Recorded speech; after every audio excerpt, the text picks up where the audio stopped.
T-minus 3, 2, 1,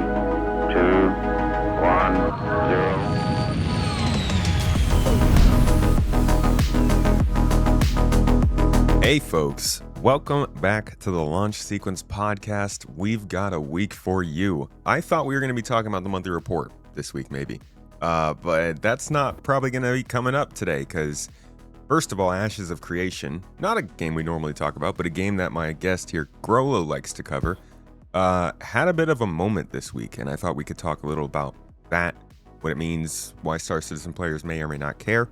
We'll go over that briefly. But after that, we have a big info drop, guys, of Alpha 4.7, of plans for the whole year. Just in general, a lot of news coming from CIG's CTO explaining Star Citizen's plans on more of the feature front, crafting, inventory, item management, a whole bunch of stuff. So we're going to talk about all those things, what their ramifications are, what they might bring to the game, and why we should all be so excited about them. Thank you for joining me for this talk, Grolo. I think this is going to be a fun one, dude. How you doing today? Oh, good. How about you? I'm good. I guess I say it's going to be a fun one, but I pour one out for Ashes of Creation because that is not a fun situation. But I am glad to have you on the mic because you are probably the person I know most involved in Ashes of Creation. But also you cover Star Citizen, huh? Nice little two birds, stone kind of thing. Yeah. How have you been doing this year? How's Star Citizen been? It's been a few months since we gotten the chance to catch up. Oh, well. Star Citizen continues to kind of feel like it did last year, except for 4.6, whenever it first came out, was a little rocky, but or 4.5. 4.5. 4. Yeah. Yeah, 4.5 is a little rocky when it shipped, but 4.6 seems to be pulling it back around. I've had some good experiences already in 4.6. I kind of took a little bit of a break in 4.5. Played it towards the end, right before 4.6 came out, but yeah, still enjoying my clipper. How's you taking part in that clearing the air event? I know you like the sandbox more. Yeah, I've started on it. I was streaming it just last weekend, and I got started on it. Okay. So far, I've just been doing the cargo missions. Mhm. You know, they're fine. The cargo's pretty good. Yeah. I enjoy cargo running, but man, it's really nice when you find the cargo yourself. I know, exactly. Yeah. And I don't mean like that. That sounds like a low key admission of piracy. No, I mean like literally just sourcing it however you can, legally speaking. Well, I mean, it doesn't have to be legal, but I got to do a bunch of player trading over this past week, and it was a good time. It was the first time I ever tried jumping into it. Just jumped onto an outpost and started hollering people to come buy ice, and got into some weird situations. But like, I think I'm gonna start doing that more often. That's a good time. That's cool. Yeah. I'm hoping we start to see more of that type of thing with trading or crafting coming online. Yeah, All sourcing and good. moving stuff around. So, for the folks who maybe are new to this show, you want to tell people what brings you to Star Citizen? Why is Ashes of Creation even something that comes into the conversation when speaking with you? And why are you creating content and doing coverage for Star Citizen itself? Yeah. A couple different angles. First of all, my passion lies with sandbox MMOs. I've loved MMOs forever. I've been playing them for well over 20 years now, starting with Ultimate Online and just kind of going from there. But it was I don't know, several years ago, I started to really understand the distinction between a theme park and a sandbox MMO. And in the beginning, sandbox seemed to dominate with things like Ultimate Online and etc. And then at some point, things turned more towards the theme park approach with EverQuest, World of Warcraft, etc. And they kind of dominated for a long time. And it seems like as I've been looking towards the future of MMOs, like we're kind of going back to the sandbox. And the three upcoming ones was that I started watching whenever I launched my channel was Star Citizen, Ashes of Creation, PAX Day. They were all going for massively multiplayer. They were all taking the sandbox approach. It was a departure from the mainstream MMOs at the time.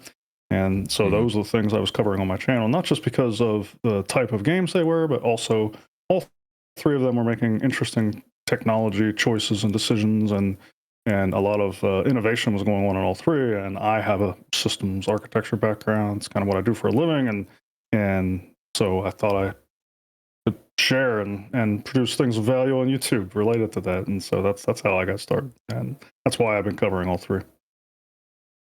How's PAX Day doing? It's doing. It's interesting. If you compare PAX Day's approach to Ashes or Star Citizen, it's very different. They're taking a far more conservative approach. They launched their game. They're already past the 1.0 mark, but it is very light. Like the most common complaint you'll see is there's just not enough to do. I'm bored. Yada yada.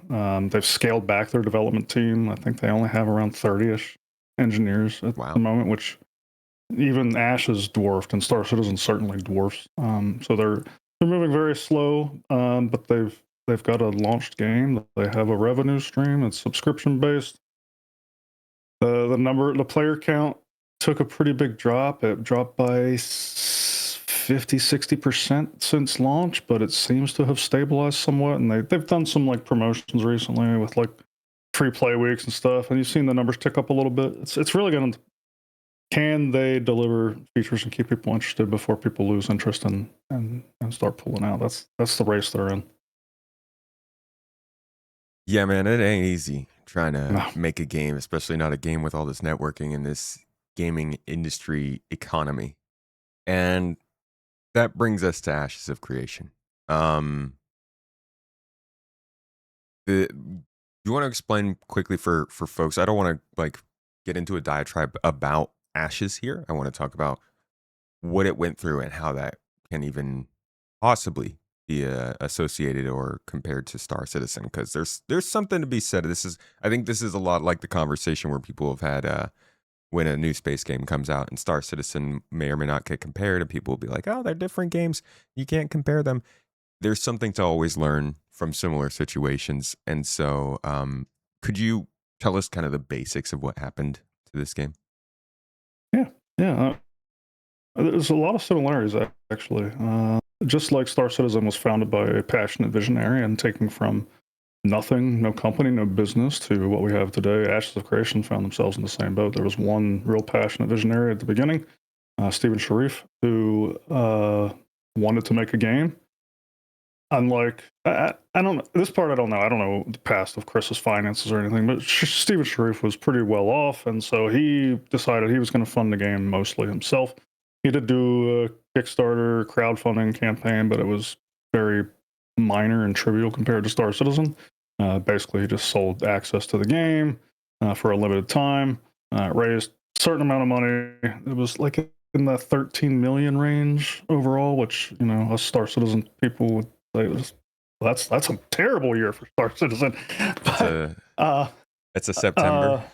Yeah, this was over the lifetime of the Ashes project. But like Star Citizen, they had a lot of technological ambitions. They started out on Unreal 4. At some point during the project, they migrated to Unreal 5. They realized that Unreal 5 was not going to cut the mustard when it came to the networking code and the scale that they wanted to achieve. They wanted, multiple hundred on multiple hundred player battles, and the UE5 network code would not accommodate that. So they gutted the UE5 network stack, and they began to build their own network stack and their own sharding technology, their own server meshing technology, much like CIG. It was very different in its approach. CIG is going with this kind of, well, we all know what server meshing and CIG looks like by now, probably. Ashes took an approach where they just gridded up the world into squares. It was a tile. The world's small enough to do that. They don't have the expansive problems that Star Citizen has. And they decided that whenever a tile became congested, they were going to automatically subdivide the tile into 4 tiles. And they could kind of do that down, and that's how they were going to accommodate player surges and stuff. And so it was an interesting approach, and I covered that specifically about Ashes extensively on my channel. And then fast forward, they were making a lot of progress. one could argue that Ashes was already a lot more playable than Star Citizen, and it certainly had a lot more content than PAX Day. The systems in the game were pretty robust. There was a lot of them. The combat was smooth. It was enjoyable. There was things they were missing, right? They didn't have a really robust quest system or leveling system. Like the new player experience was not great. They were just starting to apply some polish to that. But at the end of the day, it seems like they just ran out of money. And this comes back to the early decision from Steven to bankroll this project himself. It turned out, I mean, we're still learning a lot. Like, we don't have all the details yet, but it sounds like in order to combat this running out of money problem, Steven Sharif brought on other investors, started selling shares of the company, and slowly but surely lost control of the company. And ultimately, that's what led them to where they are today, which is closing the doors. Money problem. Money problem. A big problem with making a game. Yeah. And I think that leads to the biggest difference between a game. Like, I don't want to beat around the bush or you dive straight to the crux of the conversation. The difference between Ashes of Creation and Star Citizen is Star Citizen has found a very, very good funding model, and it has not failed. It has only gotten more lucrative for them. Many people, it's so effective that many people believe they want to keep it in development, right? So that they always can sell ships to those people. I'm like, why would they? It makes more sense for them to go back on saying that they were going to sell ships after releasing the game than it would to try and keep the game in perpetual development. And for that reason, I think they can always kind of avoid this problem, but that's not to say it's never a possibility. Do you see any other thing that separates the situations these games are in, or do you see any similarities that Star Citizen fans could take from the situation and apply to Star Citizen? Yeah, I put my thoughts on video shortly after the news came out, and that was the focus. Like, looking at the similarities between these projects and why the funding model of Star Citizen is so important. It really is core to the success of the project.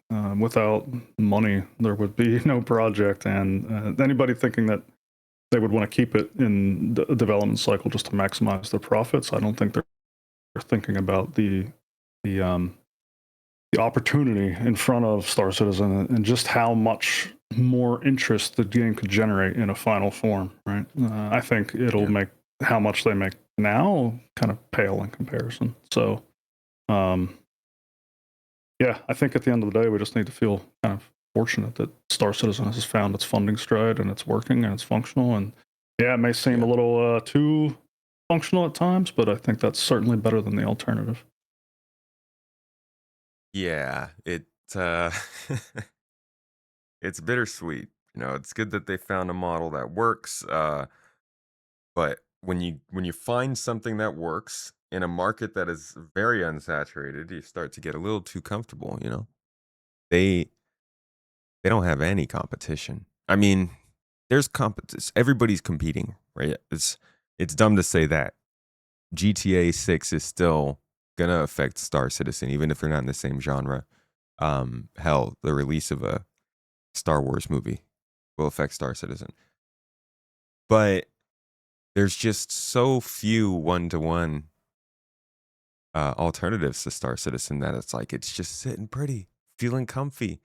And do you think if there was like if Elite Dangerous, let's say, when Horizons, I think it was, when they got space legs, when that came out, if that had matched Star Citizen, how do you think the current scene would be different?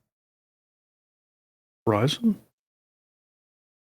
Was it Horizon? No, that was the first one, huh? Voyagers? No, is that it? Whichever one allowed you to land on the ground in Elite Dangerous, I can't remember. Oh, you're talking. Sorry, I missed the Elite Dangerous part. Yeah. Yeah, I mean, the what ifs, like if Elite Dangerous was on par with Star Citizen's technical prowess, things would be very, very different. I mean, I'm looking at some other projects that are up and coming too, like the Verse project, and a lot of these things are they have ambition, but man, it's just so far off. Like I keep saying that if somebody started a really ambitious thing today, and a lot of these games are recent, like the Verse was fairly recent, like it's going to take them decade or more to get to where Star Citizen is today. Like that's the moat. Like time is the moat, and there's really no shortcut to getting where CIG is. Yes. And so they have the market leader advantage at this point. Like they don't have to. Yeah, nobody's going to be nipping at their heels anytime soon. But if there was, like if Elite Dangerous pulled it off somehow, yeah, it would be interesting to see how it affected the finances and the economy around the project. I think it would pretty affect it significantly. Like, would it affect it too much? I don't know. And one thing that I think Star Citizen has going for it is that hopefully Squadron 42 is shipping this year, and that's going to really change the financial picture for Star Citizen. Yeah, that's a big ace up your sleeve when you compare yourself to some of the other MMO projects going on right now. Having a single player game to depend on is going to be nice if it sells. You use the metaphor of a moat, and that's exactly what I was thinking. That's like they really have. It's not like what they've built is impossible to build. It's just they got a head start. It's almost like I think the last time we had our show, you were talking about Star Citizen being kind of like WoW, which I think most people would hear and be like, oh, every game wants to be like WoW. Oh, of course, that's what you would want to be. That's the goal to set yourself for. But the more I keep looking at this kind of this moat that you talk about, and the reason people play MMOs, I was just watching Josh Strife Hayes made a good video about I saw that. That was great. Yeah, about the Ashes of Creation. I'm sure a lot of people who like are watching this show are fans of the man. And he had a very, very good time. I'm actually going to make a video, like I think a long form reaction out of this, because he talked about why people joined MMOs, and it was like because of the community, because of the life, because of the third space it offers, and sure, everybody is trying to replicate what WoW created in that, but there's not really anything like that in the sci-fi realm. And the more you look at Star Citizen, the more you realize that's why it's so protected. Because it's just literally, there's no other kind of third space style MMOs in sci-fi, because it's been so hard to replicate that first or third person perspective and all this different stuff. And it does kind of feel like it could be a WoW moment. They don't have to deal with that churn of the fantasy MMO genre, like they are possibly setting that up for the sci-fi genre. If there's enough people, I think a lot of people would say there's not enough folks in this fans of the genre to keep a bunch of MMOs going. Yeah, I would disagree with that sentiment only because I see Star Citizen pulling in people from outside the genre. I think the potential audience of this game is probably larger than any game in history, which is, I've said that before, but I think the potential size will be bigger than WoW. Whether it is actually bigger than WoW, I don't know, but like the potential size, I think, is just because you're not pulling in just the MMO players. You're not pulling in just whatever. I mean, you're pulling in MMO players. You're pulling in flight people who like to play Microsoft Flight Sim. You're pulling in people who like to play Call of Duty. There's a massive potential audience there. We'll see how much they can keep it safe for folks. I do think that Star Citizen's design of, like, I think getting rid of the armistice zones and having security and in-game stuff take care of people's safety, I do think that'll still scare some people away. The idea that you could die in the Terra system might be too much for people. Even if it never happens, just the idea that it's possible might be enough for people to not even try the game out.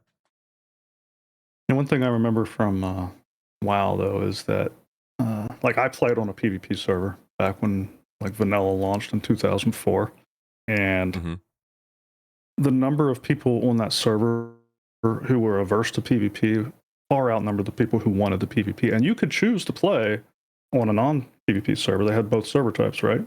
So if you hated PvP, why would you choose to play on a PvP server? It was exactly what that video that you just mentioned was talking about. It's the social connections and the social draw. Well, my friends are playing on that server. That's the server I'm going to go play on. And I think the social nature of Star Citizen can overcome that fear of, oh, I could die in Terra. Yeah. Because Well, we'll see. it's like a snowball. Once it gets going. Yeah. Got to be able to send simple chat messages to each other first, though. Can you help us with that, CIG, please? We definitely need to.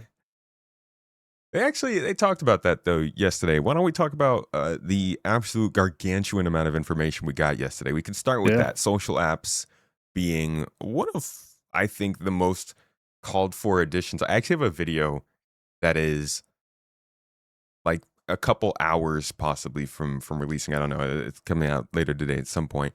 I was working on this video for the last like week and a half, all about social apps. I got like this whole rant about why I think they might be coming soon because of all the signs and stuff. And I think a lot of people have put one and two together. Like CIG's been starting to telegraph that a little bit. I send it to my editor and I go to sleep. And then I wake up in the next morning and I'm like getting work started and stuff. And Star Citizen Live was going on. I actually forgot about it. And he messages me and he's like, hey, I'm editing through this and I'm also watching Star Citizen Live at the same time. And you guys are talking about the same stuff. Maybe you want to rewrite this. And I go back through and it's basically like everything I was explaining he was saying. And then the timelines almost matched up. And then I realized I should have just released the video 2 days earlier. But I was really happy to see that because some folks have been adamant that we're not going to see any like social app stuff, any voice comms, I'll just use Discord. No, I fucking refuse. I want an update. And I was really happy to see that they're going to give us a voice and chat comms update soon. What were you most excited to see from like the social apps discussion they had yesterday? I mean, I just want a green guild chat, That's all I want. Real simple request. Yeah, I'm not a complex person. Just give us an org chat. I would freaking be ecstatic for that. And an in-game org system. Obviously, we need that in order to have the in-game org chat. That would be to actually see the orgs that we've been looking at on Spectrum all this time exist in the game. That's what would excite me. Sound like most. Jared. Who? Jared? Yeah. Yeah. It's like I think 2 or 3 different times in Inside Star Citizen Live. He's just been in the dev's face. He's been like 2013, buddy. We've been waiting, which is a long time. We're further away 13 from years. The beginning of 2013 than 2013 was from the beginning of this century. That's weird. Yeah. I don't like that. Yeah, org tools would be cool. That's like phase 3, right? So they said they're going to do a sort of 3-phase rollout of the social apps. First is the chat stuff. Second is what was the second part? Like Party Finder, right? Looking Party for Finder, which I'm on the fence about that one. What do you think? What do you think? How do you think that's going to go? I don't know. We'll see. It really depends on the culture. But I've seen Party Finders just not be great in other games. So I'm probably just unnaturally and unreasonably biased against them. It could work out really well. I mean, I think there are a lot of applications it could work we don't really think about that might come up in a game like Star Citizen that might not come up in others. Somebody like you who works in a sandbox might make a party because you just want one other person to help you crack a really big rock, right? Mm-hmm. Do you think that it's going to work for people in that situation, at least in the alpha environment of this game? Possibly. I don't know. It's kind of interesting. And maybe because of the sandbox, it works better. Maybe it proves me wrong completely. I know I there's a do. lot of group content that people would love to just be able to jump into. Um, Yeah. and that's what has been my focus, but I'm not really been thinking about it from the standpoint of like, oh, I just want to go out and go mining. I want to go salvaging. I want to do it. I'd love to partner up with somebody. Like that's an interesting aspect to it. The going to raids and stuff is all obviously is a big one. And I think a lot of people could have benefited from this with the Onyx facilities or with this clearing the air event. But without a reputation system working, seems seems like a bit of a trap, honestly. Like the same thing as, a medical beacon. You go to join up with somebody, are they going to kill you and steal your stuff, or are you going to actually get to have some fun? Because the reputation system sucks in the game right now. Yeah, yeah, um, yeah. That's big in a game where anybody could shoot you by entering your party and finding your location. That's interesting challenges I've not been in other games with party grouping systems. That, when I think of about a party finder, I think of some of the lessons that I think like World of Warcraft and maybe some other games have learned along the way, where you build these tools to try to increase the engagement between players, and it ends up eroding community. And so those are the concerns I have. Like there was a reason when Blizzard reintroduced Classic WoW, they did not bring the party finder system back to the game, and it was interesting. Like I don't know, like if you jump into retail and you go into the party system, like you queue up, you do a party finder, you land in a dungeon, you blast through the dungeon, nobody talks to each other. It's just what I mean. It's like all business. And you go to Classic Yeah. WoW, and it's like, oh, you're standing around town, you're looking for group people in chat. You finally group up, you're talking the whole way, you coordinate getting there, you're talking the whole like it's a totally different experience. And that's where my Right. mind is whenever I say, I don't know about this. We'll see. We will see. That's actually a big conversation that we don't get to too much because we're so busy talking about the game that's not finished. But a lot of Star Citizen, how successful it is, how it works, is also going to depend on the community. How much we can work together, be conducive to like an actual productive environment. I think having good social apps is a big part of that. Yeah. We got a lot of racists that we need to clear out. Like I'm not gonna dice words here. There are a lot of people who say things that either I think you could probably keep to yourself in a game environment. Like it's cool if you have those views, just obviously don't make everybody else uncomfortable. And there are also a lot of people who I think are just there to incite, to troll, to get other people. They are hanging out in Star Citizen because they're kind of just waiting and bored, and they either want to see it crash and burn or see where it goes, but they're killing the time in the meantime. And I think those things can slowly eat away at a community. I think I have seen people talking about that in recent months. Um, the the first tip to a lot of people when they get in the game is to turn off chat, which is crazy in a multiplayer game, in my opinion. I do. And yeah, so do I.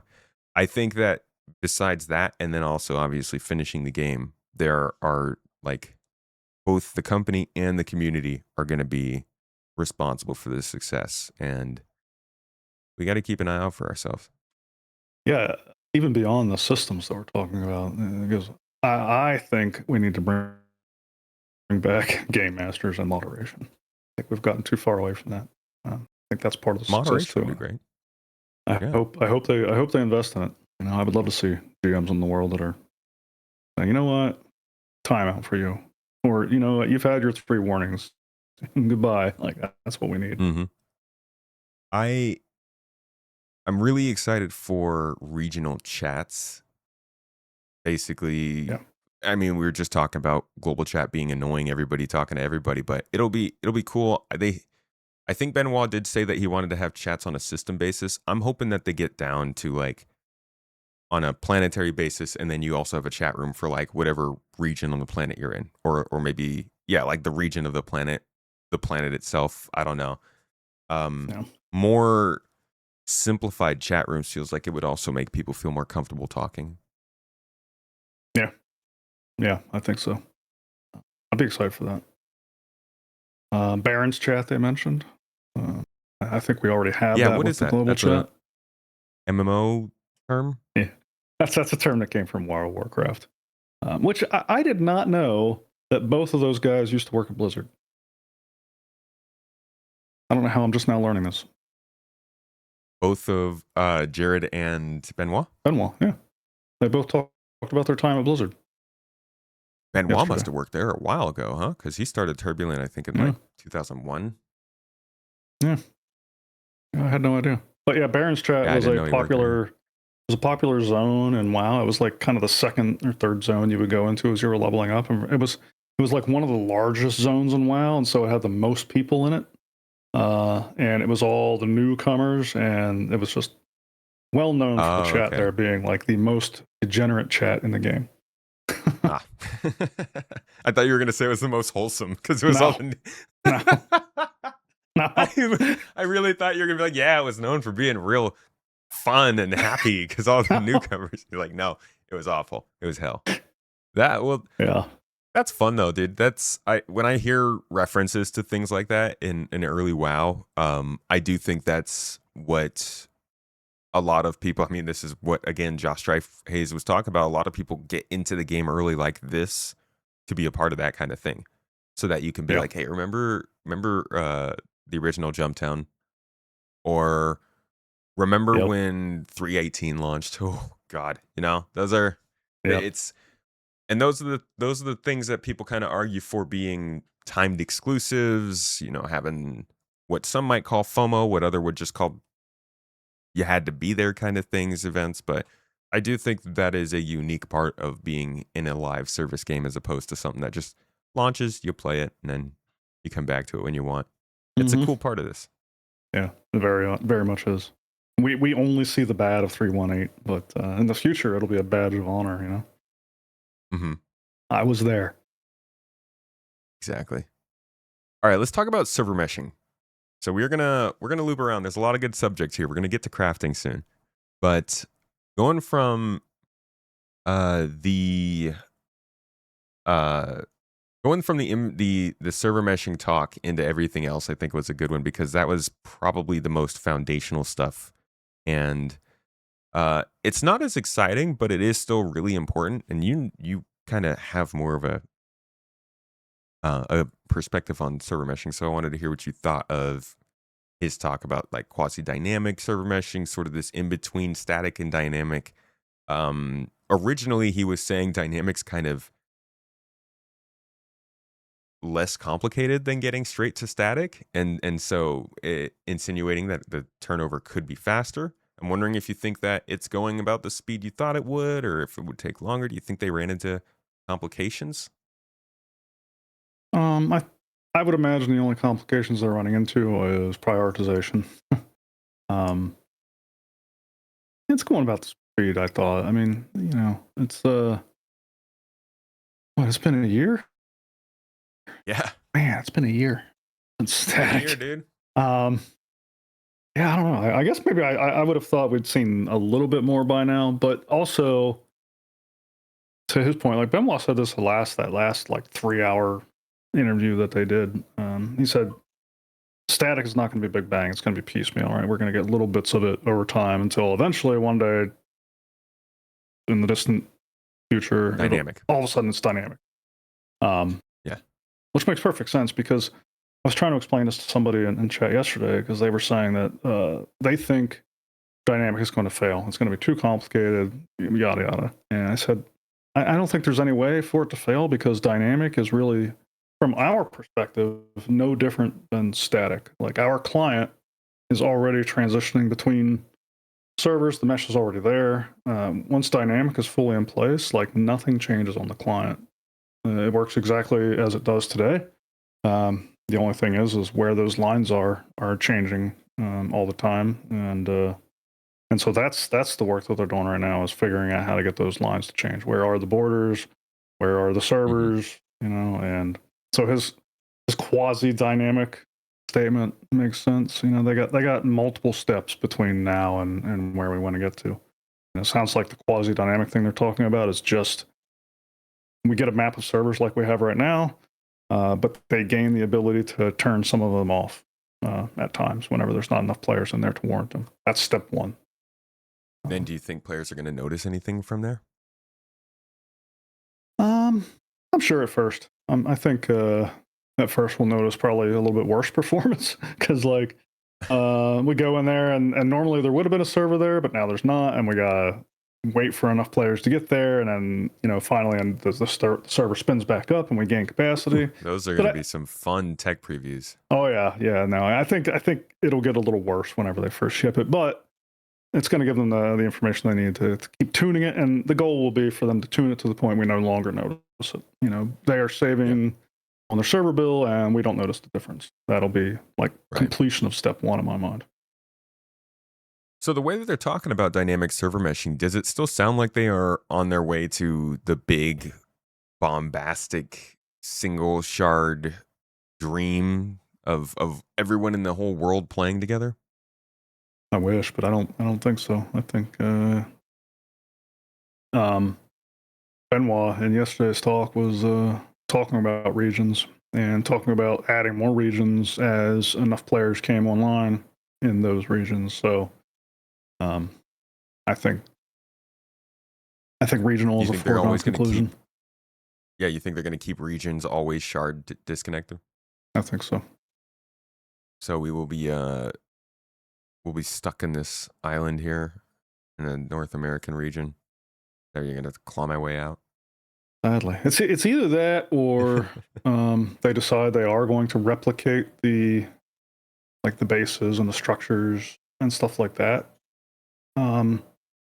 It would be interesting if they went that route, like basically like it is today, where you could choose to play on either region, and your base follows you, or whatever exists in the world follows you. But you're not going to encounter players from other regions while you're playing it. Right. They could go that route. I don't know. That would be interesting. It would definitely it's have advantages.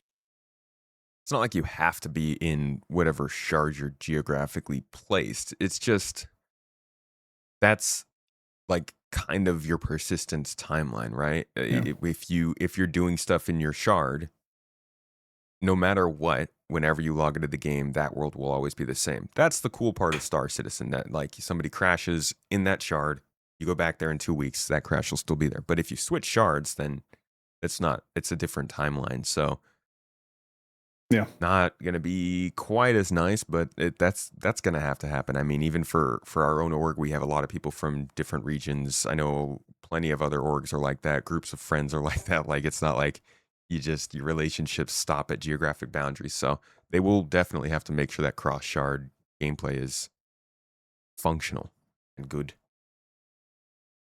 Yeah, it'll be. I don't know if I were guessing, I would guess that they're going to be islands, but it'll be interesting if they go the other route.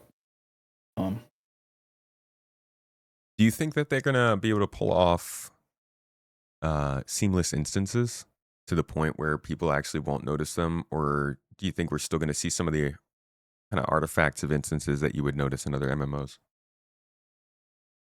Just based on how well the line crossing on the mesh works right now, I think they certainly have the technology to deliver us seamless instance crossing. So go ahead. That's where I think about that. I'm like, yeah, they do a really good job when you cross a boundary, right? When you go into another server. But you don't want players to just kind of disappear out of existence if they drop into an instance. So how do you both make sure it's a hidden transition that other people can't see, but also not like an obvious thing to the player who's going through the transition? I think it's purely level design. Making sure that the environment itself masks the transition. I can't think of another way. Right. Like the bar example they gave, right? Like where you walk into a bar and that bar is instanced from the rest of the world. Like there's a door here and a door there, and you transition through this double set of like airlock style doors, and now you're in the instance. That kind of level design, I think, is what has to masquerade it. I don't think there's any other way. That's the only way that like somebody can't disappear in front of you. They already mentioned the updated transit system supporting it because they want to use elevators to do this too. Like I'm gonna like you're going down the elevator at one of those facilities on the planet, and that elevator ride takes you to another instance, just like it does with our personal hangars now, right? Like that's a really good example. Yeah. It's already working today. Like we take an elevator, we wind up in our hangar. We really don't notice that we're in an instance, but we are. It's kind of a classic, though, you know? I mean, when you think of Star Citizen over the past 10 years, a big thing is uh, the things that they're doing, they did because they were trying to show that they're not faking it. Yeah. And so I do wonder if they're still going to try and do that, or if they're just going to settle for, hey, you know, we're taking you back to the old Mass Effect elevator ride days. And you know what's happening. We're going to wear it on our sleeve. I don't really mind it that much. I think at this point, it's kind of like, you know, take the wins where you get them. You guys are doing impressive stuff in some places. If you need to load an instance, load an instance. But I am interested in seeing if they do want to try and stick with that. Yeah. I hope that they have a lot of ways to get us into an instance, and they just use what makes sense. And like some places, an elevator will make sense. Other places, like what's Siege of Orson, like that'll be a tram ride that takes us to the instance, Yeah. right? That won't really be an elevator. You know, and yeah, bars might just be a door. I think the variety can definitely keep us from really noticing it. Like if we're not doing the same thing every time, like in World of Warcraft, you walk up to a shimmering portal and you walk through it. Oh, I know I'm going into an instance. As long as it's not like that. Yeah. Yeah. Okay. I feel that. In terms of like player caps and stuff like that, as somebody who hasn't played MMOs, I'm curious, what's going to happen when somebody's in an instanced fleet battle in this game and their friends hop in and they're in the same party and their friend is like, "Hey, what are you doing?" "Oh, I'm fighting off Xenothreat, let's say." But we're kind of losing. We're taking like a lot of losses, and the people are like, "Cool, we'll jump in." They join in with a constellation full of 5 people. They quantum jump to the location. What happens if they have 5 people on board and there's only 2 more spaces in the instance? That's a very good question. I don't know. I think they're going to have to come up with something and try to minimize how often we encounter that. This kind of goes back to the server mesh stuff. Like you encounter the same thing on a global scale too. Like what if too many people come to a moon, you know, and you overrun the server that's on that moon? Well, you're going to subdivide the server. You're going to subdivide the area into more servers. Okay, well then what if I do it again and again and again? And eventually you reach a limit. And we want that limit to be very hard to reach so that we almost never notice it. But at some point, people are going to intentionally break it, and they need a way of handling it. And it's the same thing with the instance thing. They have to have a fallback, and then they have to hope that they can guide us away from hitting that fallback. So what this is, I don't know, maybe during quantum space, you get some message that pops up and says there's quantum anomalies going on. You know, travel's going to take much longer than planned, and you're just kind of stuck there in quantum for a while. And you gotta be like, okay, let me cancel this. I want to go somewhere else. Maybe it's something like that, or maybe You just they kill off 2 of your crew members. Yeah. Maybe they over provision the servers and try to make sure there's enough extra room on there so that, you know, again, the number of times you encounter this is less. I don't know what they do, but yeah. I think the vast distance between things they can use to their advantage here, which is why I mentioned the quantum thing. Like other games don't have that. So just knowing that you have to go into warp to get to your friends, like I think they could use that to their advantage. Okay. The vast distances were always supposed to be a thing until they made them much smaller. I know. I'm bummed about that. Let's talk about... I want long trips with playing cards. Well, we got to get the playing cards first. Chess is still a struggle in this game. I know. Let's talk about crafting. I think it's about time. That's the big one. That's the big one that just right off the bat, the big news with this, folks, is that crafting is possibly coming in Alpha 4.7. And I did think it was possible with the way they did the tech preview, but it's nice to hear them talk about it. Man, we learned quite a bit, though. What was your takeaway from the whole talk around that segment? We'll go from there. kind of shocked they're talking about 4.7 being a possibility. That's a lot sooner than I was expecting. But I haven't had my hands on it. Have you? Yeah. Okay. Yeah, I got to try it in the tech preview. Very cool. And it's I don't want to overhype it because it's just like they could literally add a equip all button in this game and it would be exciting. So it's I don't want to overstate that it's exciting for the game, but I do think in a game that has been driven so long, far too long, by just playing to have fun or just like hang out with friends or make money to buy spaceships that really you could get if you just asked anybody really. It's robbed people of the feeling of progression.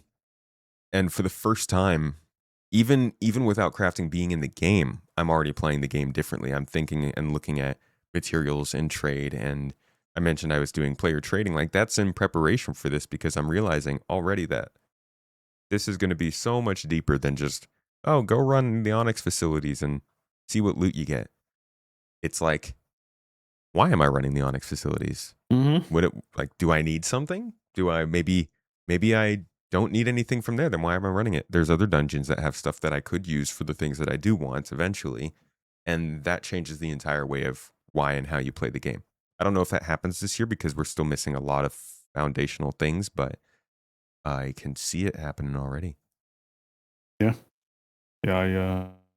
I've been saying for years now, there's nothing more important than crafting, base building, territory control. Those are the three things that are going to give everything we do meaning in this game, and really not everything else pales in comparison. I remember when I first started saying that, I would have people come in like, no, the flight model or this or the control surfaces or like these are the things, and they're all like nice to haves. Like I don't think they hold a candle to the importance of these three systems. And for exactly what you're describing, they tie everything together. They give everything else meaning.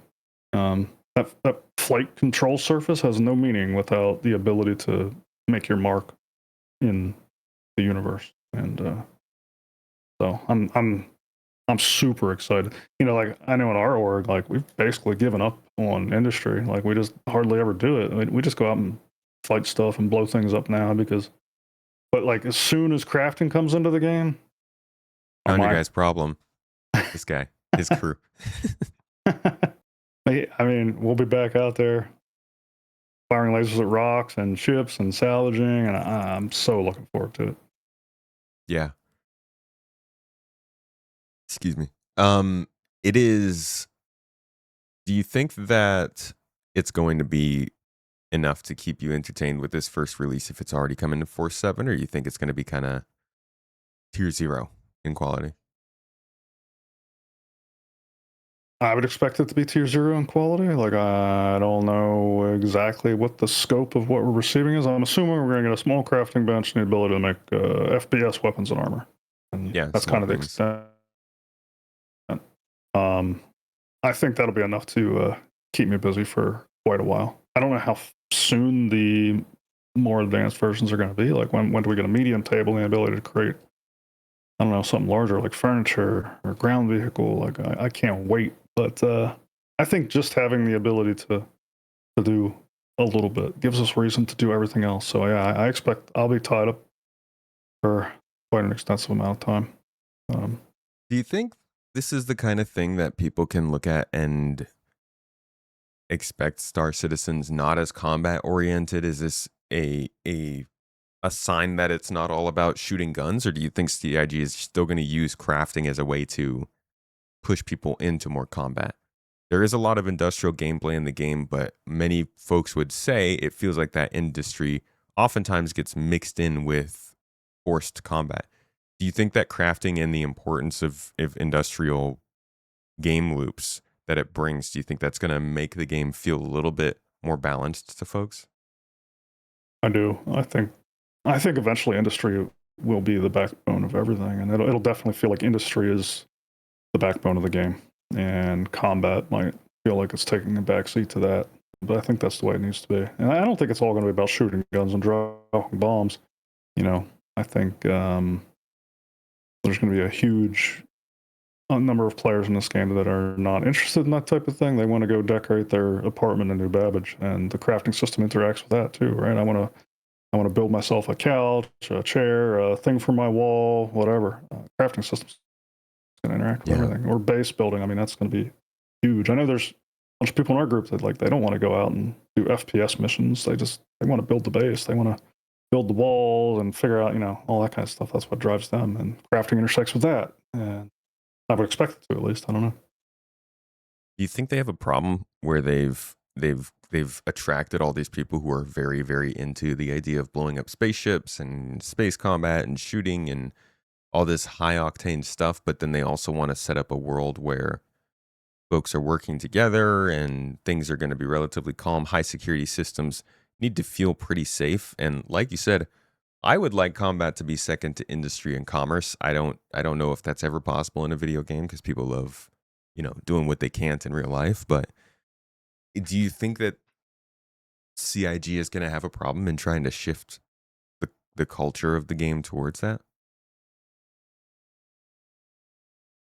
Good question. I think it'll happen naturally, but it'll probably feel bumpy. I would expect it'll feel bumpy. It's because it's really going to depend on the player base and the population. I don't know that there's much CIG can do. It's kind of up to the players to mold the universe. And oh boy, that's fun. Well, within reason. I mean, there's certainly systems that CIG can put into contour things, like the response systems they're talking about. Like you attack somebody in high sec, and you get blown up by NPC police or whatever. So there's a little bit they can do, but as EVE Online has proven, like people will do anything they can to work around such systems. So, but EVE Online is a really good example where you have a bunch of players obsessed with ship combat and large fleet battles, and yet industry is the backbone of that game as well. None of the combat stuff works without the enormous amount of mining and refining and crafting and blueprint research and all that stuff going on behind the scenes. That's what enables everything else. I expect this to be the same. Thank you, cargo haulers. When crafting might come in 4.7, and with it comes a lot of complications to the game, but they haven't said theirs are coming at the same time. One of those complications, though, is item recovery moves to tier 1 from tier 0. Oh, thank you. This means that players can lose all of their stuff again. Nothing is locked to your body. But when you lose your stuff, you can hit a button back in your ASOP that gives you the stuff that you registered back to you. This is like a precursor to insurance, and it is a method of allowing people to lose stuff, scavenge stuff, steal stuff, find things, while we can still easily get our stuff back. This is probably not coming in 4.7, I imagine. I'm thinking that's going to come a little bit later. I don't think they've said anything about it. But do you think it's going to be enough for people to return to wearing all of their valuable stuff like we are now, when they're going to be able to lose it all again? Well, you can get it all back easily, right? Yeah. I forget, what's the cost of doing that? Is there like a credit cost? It's probably going to be, I think, so the idea long term is you're going to have to probably pay some amount regularly, right? Mm-hmm. Like your insurance amount. This is insurance, essentially. Right now, I don't know what they're going to do. I don't know if they might make it free. They might say we all have our stuff automatically registered, which would then, it's kind of like that's sort of what it sounded like they were saying in the episode. I'll have to go back over that, but I'm guessing it's just money. Yeah. I don't think players are going to balk at that. I can't imagine. I don't know. I'm a little biased on this topic. I think it's important that we drop our stuff, and there's a risk to exposing ourselves to danger and taking chances on things. Like I cannot stand the current implementation. Like it just feels like there's no risk in decision making. And for a company that wants to do something like Death of a Spaceman, like this doesn't work with that, as far as I can tell. Contrast with And it could be that some players just aren't used to playing games with loss in them. You come from something like World of Warcraft or Final Fantasy or even Ashes of Creation. There was no, you're not dropping anything whenever you die. Ashes, you dropped a little bit of any supplies you picked up. But compared with like PAX Day, that's another game I'm playing right now. If you die in the PvP zone on PAX Day, 40% of what you had equipped is immediately destroyed, lost forever, and the rest of it drops on the ground. So there's definitely a wide range of penalties for death. And I think what CIG is aiming for with this reclaim system, I think, is actually pretty far from like the really penalizing games. It's still pretty close to the more relaxed don't drop anything. I think it's closer to the don't drop anything games than it is to the full loot PvP games. It really, while it is full loot, I think in the same way that it is full loot, it is misleading. Sorry, calling it full loot is misleading in the same sense as calling this game permadeath, Yeah. because you can lose a character. Like, it's so watered down from what you would normally think of that as. Being able to spawn, press a button, and immediately get everything re-equipped, to a lot of people wouldn't mean that you lost it. You just got to pay money. You just, like in GTA, you pay money when you die, right? And you come back from a hospital. It's kind of like that. You're just paying the money when you get your stuff back. Yep. But I do still wonder how nervous that does make people, because a lot of folks just don't like the idea of losing your stuff, the idea of somebody else being able to get your stuff. It's a little psychological, right? Yeah. Yeah, I can see that. Again, it's hard for me to think in those terms because I'm so used to this other way now. But like we see it all the time with a new player coming into a game like that, and they don't want to go out there and they don't want to fight because they might lose the stuff they worked really hard to craft. And as a community, and I expect this to happen at Star Citizen too, as a community, we put a lot of systems in place to mitigate that risk and that danger, right? Like we have a bunch of crafters that are always churning out new stuff, and we got like armory boxes that are full of all the gear you could possibly need, so that if the unfortunate happens, well, you just go back over here to this room and you go through these boxes and you re-equip yourself and you're back to where you were. But even with that in place, people are still like, I worked really hard on this thing, you know? So Yeah. the psychology is definitely there, to your point. Everything's a trade-off. You got to be able to lose it, man. Yeah. That's part of the joy of it. Yeah. I got robbed the other day when I was doing the player trading. Somebody dropped by and stole my ship. So I was doing a bunch of ice trades, right? But I also put in a purchase of 20 billion for like several different things: ace helmets, a couple Wicklow favors, a whole bunch of medals, like just valuable stuff. Shout out to Galadrim and the Order 66. Good folks. I was doing this live on stream, right? So I knew people were probably watching this, wanting to get in on this and maybe steal some. So I actually let one of my org mates know off stream to take the stuff I bought and move it onto his own ship and leave. While I was on the stream, I didn't show that happening or give anybody the view of that. But I knew that eventually somebody might come and try and steal his stuff. So at the end of this whole thing, somebody stole my ship. They flew it away.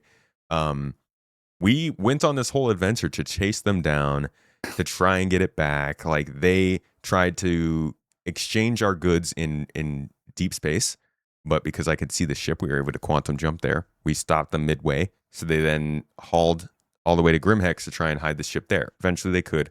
This is a little bit of a bummer. They locked it away in a hangar, but so what? It was a part of the journey, and Star Citizen gave us the ability to try and get it back, and that itself was gameplay. But that move of hiding that stuff earlier off the stream is also the gameplay. And it's like you're saying, that's the extra crafters. Those are the extra little bits of things that you can do to mitigate your losses and spread them out. You know, you can lose some of your stuff, but you don't have to lose everything every time. And if we can focus in on that, Like, it's okay to have some losses and some wins. I think it's a lot easier to go through this cycle of losing things and finding new things and earning things, and like it's a natural thing. And CIG has to hit that pacing, and they have to make sure that it feels like we're balanced, getting cool things and losing cool things. But it seems like it's such a psychological thing, and you just have to get ready to lose stuff. That's what we tell people that all the time. Just gotta get over it. Like one of those things, like riding a bike, you just gotta get over it. I think you just said it really well, though. The risk itself creates the gameplay. That off-stream hiding of stuff, you wouldn't even considered that. There'd been no risk. You wouldn't have had the space adventure, finding the pirates at Grimhags. All of that is created by this risk. So Yeah, it's critical. it was literally, it wasn't even gameplay, but it was satisfying. Like how do you say a game is good? Do you say it's good because it has some specific combos, left, right, A, B, up, down, and you killed your opponent and that's good gameplay? Or is it because you spent 20 minutes before you started studying the combo and you enjoyed that process? Like how much of a game is the game? I think there's a great question for Eve players. Like you can say a game is a good game because it's got you doing things as a group completely outside of the game. Other people could say that's a bad game because it has you outside of the game, but it really depends on who you're trying to attract. Oh my gosh, that's such a good point. It's just like the party finder stuff we were talking about earlier, right? Is it a good game because I've spent time finding a group of people and making my way to this dungeon on top of this mountain and doing all this stuff, or is it a better game because I can log in, click a button, and I'm playing? And it's just different. And the real problem is that both are right. It just depends on the person. That's why we need all these games and stuff. Crazy. Yeah. All right. Moving from crafting, not too far though. Let's talk about inventory, because this is really where the confirmation that crafting was probably coming in 4.7 came from. Basically, crafting cannot come in game without the new inventory, and inventory is scheduled for 4.7. So that's kind of a roundabout way of confirming that it's not like guaranteed. This is just their plan, folks. What, in your opinion, makes the perfect inventory in a game like Star Citizen? If you have any examples, I'd love to hear them, because I can't name a specific game. The best inventory system I have played recently, I'm trying to think of all time, but recently would have been Dune Awakening. Okay. I've played that one. Yeah. Yeah. Well, I don't know if you know, but so PAX Day is the worst, and Dune was the best recently. And some of the differences are like in PAX Day, if I want to go craft a sword, I have to go out and mine and chop wood and all this stuff, and I got to bring it back and I store that stuff in boxes, and then I got to turn the stuff into like hinges and blades, and I do that by going to the boxes, pulling the stuff out, putting it in my inventory, walking over to the crafting table, hitting the button. Then I got to go back and I got to store the things I just crafted in a box. So I got to walk back to the box, and I got to do this back and forth all the time, because you can only do things from your personal inventory, and it creates this cycle where it ends up taking you 2 hours to craft that sword. Dune Awakening was really nice because it allowed you to walk up to a crafting table and just source everything from all the nearby boxes in your base, as long as it was on the same like claim or whatever, right? Amazing quality of life, and it accelerated the whole process. On top of the fact that Dune actually had asynchronous crafting, which is what Star Citizen is going for as well, as opposed to PAX Day synchronous, where you have to stand there and watch the bar go across the screen. It was more like World of Warcraft. Dune, you could just walk up, hit a button on your crafting machine, and walk away, and then you come back later, and it was done. So those are all components of a good inventory system. And I don't even know if you call that all inventory, but it's definitely all related to managing inventory. It's not all about the paper doll or the player, but it's everything around it as well, and how items are transferred. Proximity. Right? Yeah, I think that was a big thing from the concepts they've shown is not just that you get to access an external inventory, but that you can have like a body here and a box here, and you'll have enough Mm-hmm. tabs on the top to be able to move stuff. Because for people who are doing logistics, if you're doing org focused stuff, if you need to set up for some kind of an event or something, and you are putting together like a standard kit, you're usually trying to move things between multiple boxes. It'd be nice to just be able to have like 4 boxes surrounding you, and then you can be that person that's focused on like everybody's dropping stuff into the boxes because they're just turning in their minables and all that stuff. But you as the logistics person is the one who's in those boxes, moving things around, labeling the boxes, putting in the names. Um, and that goes towards the spirit of Star Citizen again. But also, I feel like the spirit of Star Citizen, at least back in the day, would have been that PAX Day model. And a lot of people would have said, I mean, even I would have said, we would have pointed at the original goal of Star Citizen, where they talked about you putting your separate guns into an SCU box and then picking up the SCU box and then moving it with all of the guns within it, is the kind of thing people really enjoy about what Star Citizen has shot for. But also at the same time, you apply it to something like crafting an inventory where PAX Day is doing it. It sounds awful. Mm-hmm. So, are you surprised that Star Citizen's doing this way? Mm, no, I think it goes to, I think Chris himself, or maybe Benoit, I forget who said this, but like you go for realism and then you walk it back to fun. I think this was a perfect example of that, where like if you made this extremely realistic, it would be miserable. I think we Mm. see that with just like at least I do. I don't know if everybody's on mine, but like I find cargo management miserable right now because I'm taking all these.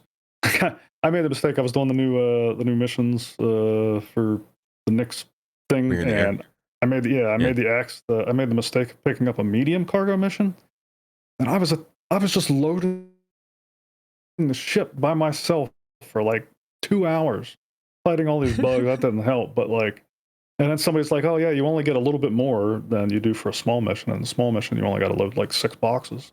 I'm like, "What? Oh my gosh, it was terrible."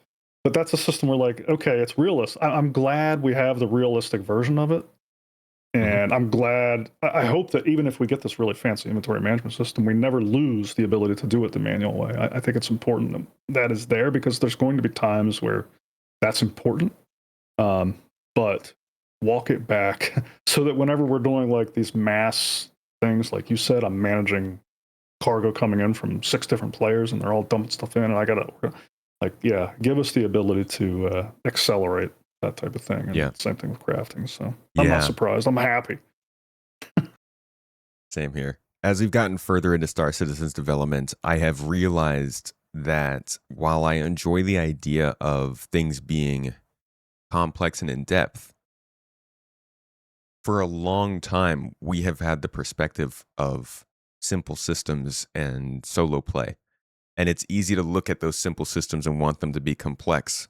But it's also easy to forget that when those simple systems are complex, once you start bringing in all of the complex systems, it just makes it snowballs. Like you can say that you maybe want tractor beams to work a certain way because it's boring to use a tractor beam on your little 1/8 SCU boxes. But once they start bringing in 32 SCU boxes, once they start bringing in new cargo missions and the cargo refactor, it's like, oh, we need tractor beams to work a certain way, and that's why they end up coming back and doing these refactors and stuff. But I think that was just I keep going back to the earlier years in this project and the way that I think a lot of people viewed how things would specifically work, because now that they're being implemented, they're much more simplified. But I do think, like you're saying, that's going to help when you want to get into the more complex gameplay, like org stuff. Yeah, definitely. But I got to reiterate, like we can't lose the foundational way of doing it. Like Yeah. if I'm on the battlefield and I down an enemy and he drops a gun, it's important that I still have the ability to just look at the gun and pick it up. I don't want to have to open up my paper doll and then the local thing and drag things around. Like I don't want to like be taken out of the moment. Like I just want to reach down, grab the gun, and that works because they have implemented the foundational, realistic thing that we have. Or like if I'm exploring a ship and there's a crate of goods on it, I wanted to be able to reach down and pick up that box and carry it back to my ship because I'm in the moment. Mm-hmm. But whenever I have a warehouse full of 100 boxes, I don't want to have to pick up each box individually. Like that's like the scale of the system, right? You need different interfaces for different types of work that you're doing. There's different types of gameplay. Yeah. I don't even think this inventory is needed for Squadron. Maybe they'll have it in there, but I'm betting that they got us that looting screen and then did not do any inventory stuff really that serious for a while because they don't need this inventory for Squadron. Like there's no crafting there. You're not salvaging and mining and picking up a bunch of scraps. You're looting. It's like running through an FPS shooter game. So I think that looting menu for a lot of situations will be enough. Yeah, that's a good point. What else is in inventory that you feel really like Star Citizen needs? Obviously, like stacking is one thing, but what other kind of features would you really want to see that you expect to see in this one in 4.7? 2 people accessing a box at the same time. The simple things, huh? I don't know. What I've seen just looks so good. What am I missing? I'm not being creative enough. Is there anything you can think of?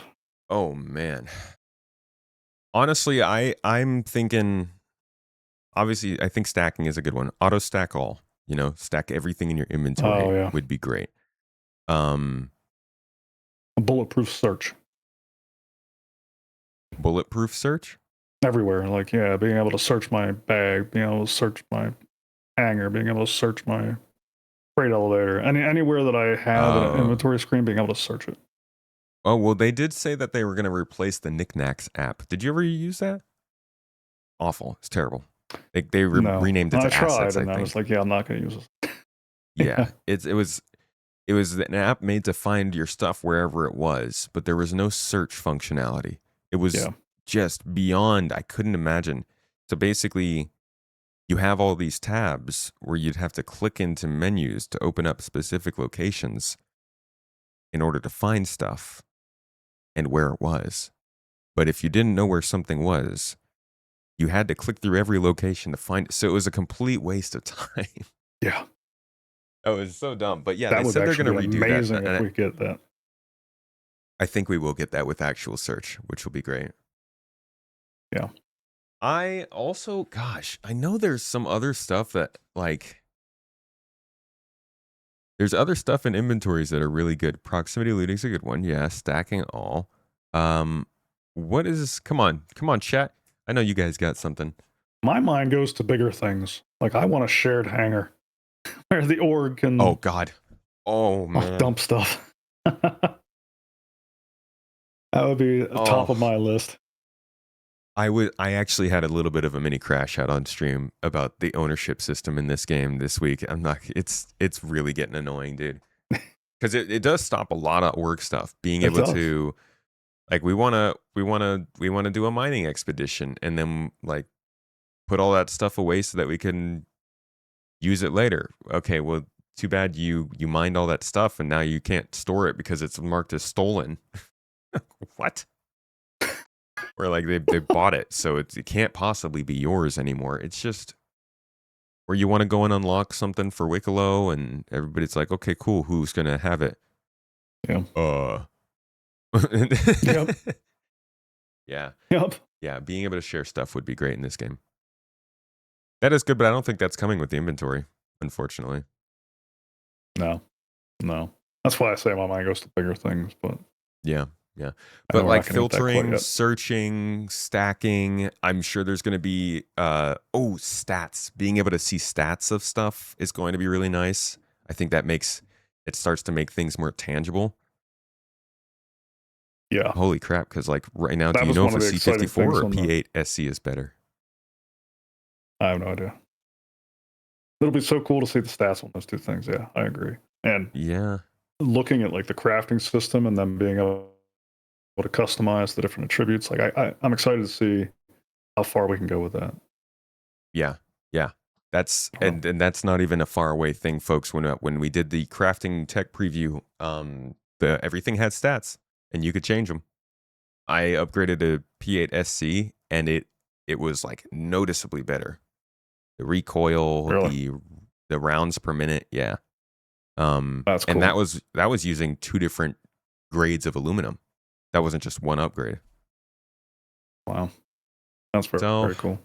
I'm pumped. yeah, I think What do they have like the leveling of the blueprint in yet? Is I that a didn't thing? see any tiers. No. Okay. Um, I don't think they have upgrade blueprints in there yet. We'll see with the next tech preview though. Yeah. But it's exciting, dude. It's the like I've never played a game like this, so maybe this is a little novel for me and people who are into MMOs are like, "Oh yeah, cool. Changing crafting levels, great." I've played RPGs, so I know, some of that stuff. But the idea of just like living in this space environment where I can mine or find different types of stuff and the quality of that stuff sort of depends on what I'm doing and then that can change how good my items are. It's all just such a it's a simulation to me. It's going beyond a game and it's getting into something more kind of where I can just experiment and try things out. A lot of the games I play because I want to just run missions and like have fun. This sounds like the kind of thing where you just want to run a thesis experiment with your friends to make things happen. And that's really exciting to me. Yeah. I'm here. Like, just be there. Just be. Exactly. Um, what Cool. else from 4.7 was discussed that got you excited though? Or not even Mm, 4.7 really. What was something that came up yesterday that you think was a highlight for yourself? oh, peripherals got me excited. I love my gadgets, and I missed that Benoit. part. Tell me about that. Yeah, Benoit revealed that he's quite the gadget and peripheral lover. I guess he has a sim pit at his house, and he's always thinking about ways to support that kind of stuff better. And he was talking about kind of the shortfalls of Star Citizen's support for these things and some of the rough edges at the moment, and him wanting to improve it. He made it obvious this is not something coming soon, but it's something he's thinking about. And one of the things was Star Citizen being able to communicate information to the peripherals. So this is something that you have in like Microsoft Flight Sim, I believe. And I don't know, I've never played it, but from what I understand, like you can map state on a device to things in the game. So for example, I have Oh my a throttle gosh. here, and it has what it has switches, like physical switches on the throttle, and you flip the switch and it stays this way, and you flip it and it stays this way. But you can't actually map that to a switch on a ship because they Yeah. don't know each other's state. But they want to do that. They want to be able to provide that kind of state management. So things like that would be super.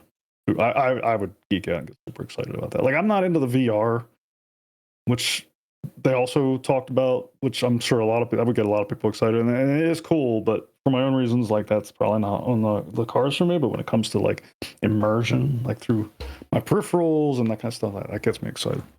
Speaking of VR, I'm just is that something you're interested in? uh yeah, actually I'm currently undergoing some tests, some Really VR tests. nice. So, yeah, I'm putting together something for that. I don't want to talk too much about it. Okay, okay. it's, it's been a little complicated, but yeah, I'll say this from what I've experienced of VR. I don't think it's in a like. I don't currently play Star Citizen how I plan on playing it when it's finally out. I don't have the PC build that I plan on having when it's out. I don't have the peripheral setup that I plan on having when it's out. I'm not going to have a VR headset for a little while, but I do think that that's going to be the way I'm going to play a lot of times when I get, when the game gets more Mm-hmm. developed. Um, that will be the most immersive way to experience a video game in the next 5 years, I think, is Star Citizen in VR. There Oh, could be other games, maybe, but I think that's going to be up there. Um, that being said, you got to have a real nice setup for it. yeah. I agree. I don't know. It feels to me like Star Citizen is going to put VR on the map. Not that it Yep. doesn't exist already, but like in gaming, it's not like front and center in gaming. But I think Star Citizen is going to be the thing that makes people, oh, that's why we want VR. We'll see. We'll see. It's gonna the VR, the hardware, man. Hardware costs are gonna need to come down, but Yeah. I think VR is getting also. It's kind of similar to Star Citizen, and like they're both really at a point where uh, a lot more people are going to be open to it. Optimizations, foveated rendering, lighter headsets. It matches with Star Citizen's optimizations, Vulkan API. Like getting into a place where people can actually access it more. They're both hitting that at about the same time, so it could work out for them. I will embrace VR whenever it can just be this size. My specs. Yeah, that's Then I'll fair. be there. Peripheral wise, I do think that the key binding situation is very annoying. But what you said there with matching up things to the game, I'm starting to think about like haptic feedback as what has always brought me back to gamepad controllers. If these sticks and throttles and stuff have actuators or motors in them, could they technically like push back Yeah. and flip switches and give force feedback according to the game eventually? Yeah, I mean, you could have them light up and do all sorts of stuff. One thing he That's also crazy, mentioned that they dude. were going to be adding support for was motion platforms, which I don't even know what the heck that is. But somebody in chat mentioned that they think that's for Body like, tracking. well, I guess like sim pits have the ability to like twist and turn you Oh, based on what's going on in the environment. So they want to add support for that. Um, jeez, man. yeah, I need to find a crazy. better job. Holy crap. That sounds fun. Actually, I guess the job requires that. I can Yeah. say about it for work. That is no, it's this. I mean, I still don't have my stick set up. This is like it's such a insane thing what the possibilities are for these kinds of items and peripherals when there's actually a market around it. There's just not been a huge space game market for a long time, right? I think from my understanding, the space game genre, like literal space game, flying spaceships and stuff, was bigger in the 90s than it is now. Is that the case in your Yeah, that's opinion? fair. I think so. If it got back to what, relatively speaking, if it got back to the size it was in the 90s, do you think we would be seeing more advanced peripherals and more support for these kinds of gadgets? I think so. Yeah. I mean, you just got to create the market. I think we're already. I don't know. I can't really comment because I've only gotten into Star Citizen as of 3.17, so I don't know what it was like prior to Star Citizen. But it certainly seems Mhm. to me like a lot of these companies that make these throttles and sticks and all this stuff are certainly making ones geared towards space. And what other game would they be making them for? I mean, I guess Elite Dangerous. I Elite don't know if that Dangerous has supports it. always been a Yeah. choice. I think No Man's Sky could push it more, but it's not as interesting a flight model, so people aren't as Starfield. interested in getting peripherals. Don't Astro Monk, come on now.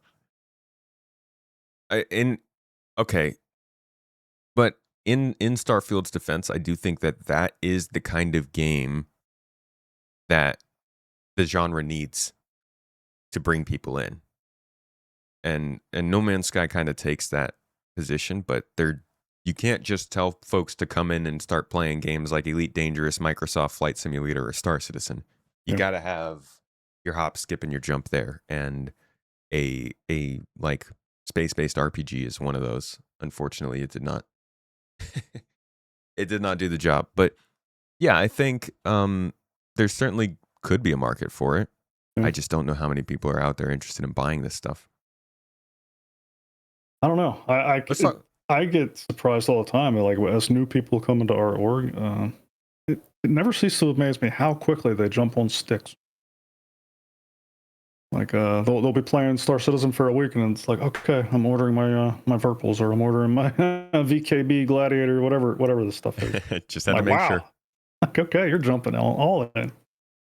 I can't wait, man. I'm about to undergo like a good month-long experiment where I see how bad I am, and then I'm gonna install the sticks, get them mounted, do all the stuff, and after a month, see if I am not awful still.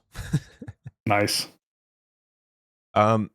In terms of improvements this year, one of the last big things they talked about yesterday was item persistence.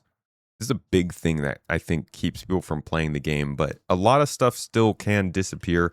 They don't wipe progress a lot in this game, but you can have the occasional, whoops, where did my component or ship from last patch go? It sounds like they really want to fix this. Do you think we're going to be at the point this year, just from what he's saying and kind of the progress they've been making? Do you think this year they can get past that point where you don't know if you're going to have your stuff?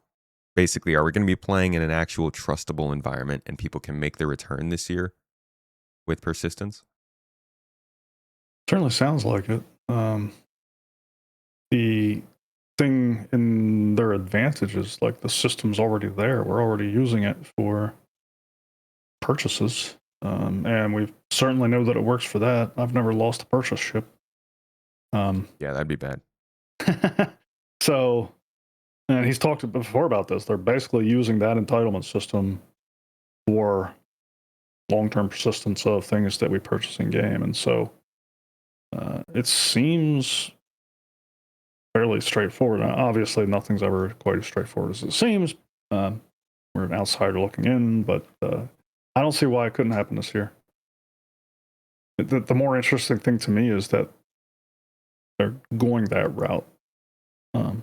It seems kind of odd to intermix like a purchase-based procurement system with an in-game credit-based system, but I don't know. Interesting. Why is that? Just because I don't know. they should be governed under different rules? Yeah. I would just like if I was a developer, I would be very concerned about having those things touch each other. But I guess sure. Yeah, I mean, it seems like they want to do it mainly because they don't want to recreate another trust verifying system. I get it. But that is a good point that it is technically still like it's purchased with non-purchased things. Could be complicated in the future. I don't know. We'll see.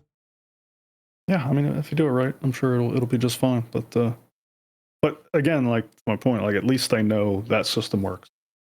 And yeah, that's the big thing. If it'll be interesting. I mean, it'll be great if they get moved over to that. Yeah, but I can't imagine it being used for. I don't remember exactly what he said. Like, I can't imagine it being used for everything. It seems like it would be pretty heavy to like register your A4 in an entitlement system like that. So, like, how far do they go with it? I don't know. Yeah, there's going to be so much stuff to track. It's going to be crazy. Yeah. So I don't know if 2020. Go ahead. No, I was thinking out loud. Like, I don't know if he actually spelled out like how far they were going with the entitlement system and what would be preserved. I mean, was he implying everything, or was he implying ships, or like I don't remember. Yeah, I'm gonna have to rewatch it again and get more detail on that. Me too. So 2025 was the year of playability, and 2026 is kind of splitting that in a way. Like they're still doing their focus on more content pushes and trying to fix some of these major systems, but they're also bringing back in features. It feels kind of like a features and or systems and playability. Would you characterize it that way in 2026? How do you see the approach to this year compared to last? Yeah, it feels to me like they're bringing back the risk taking and the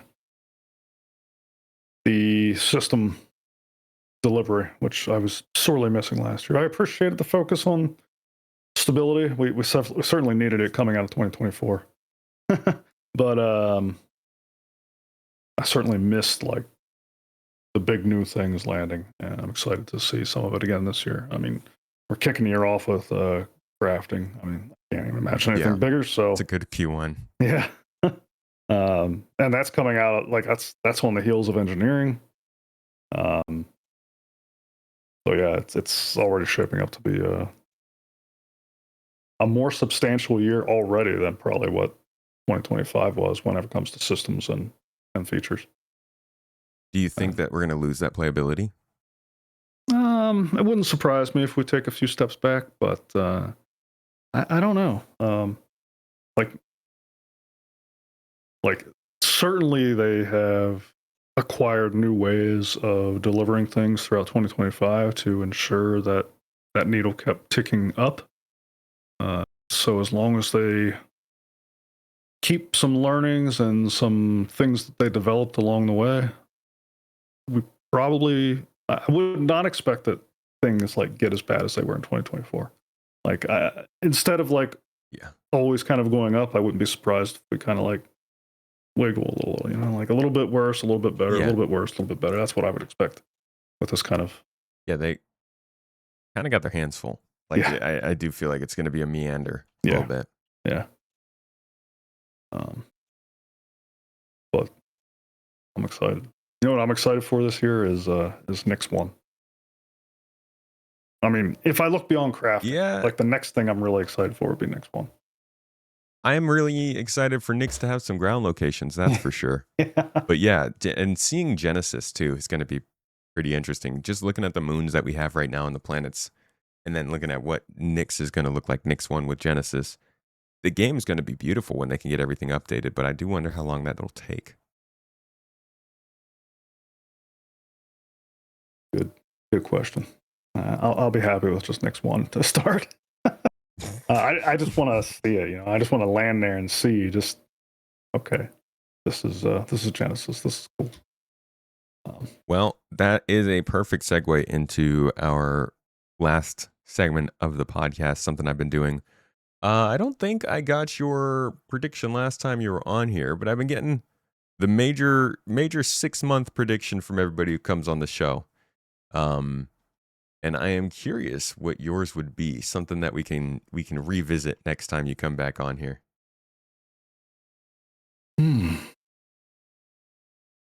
6-month prediction. What are we? This is February, so that would be September. No, October. I do math. August. We're looking at August.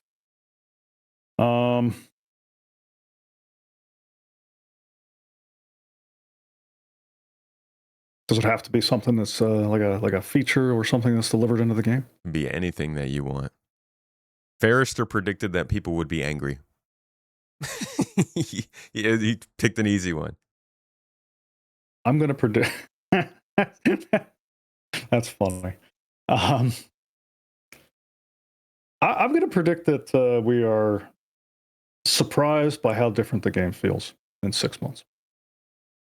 All right. And any specifics there? Yeah, I think that.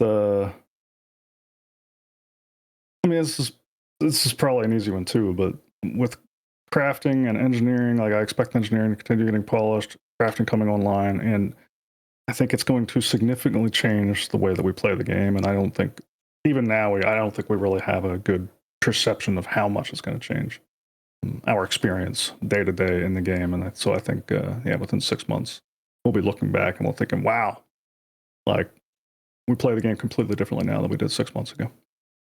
Solid. Yeah, I like the detail. That's a good one. All right, man, I got you down for that. Nice. Cool. Well, any last thoughts on the information we've learned this week on Ashes of Creation, on its comparison to Star Citizen, or just any last bits you want to spout out to the guests before we go? Oh man, I think that was a great chat with Benoit. There was a lot of great things, a lot of unexpected things, like the controller stuff and the inputs and the peripherals. All the crafting is super exciting.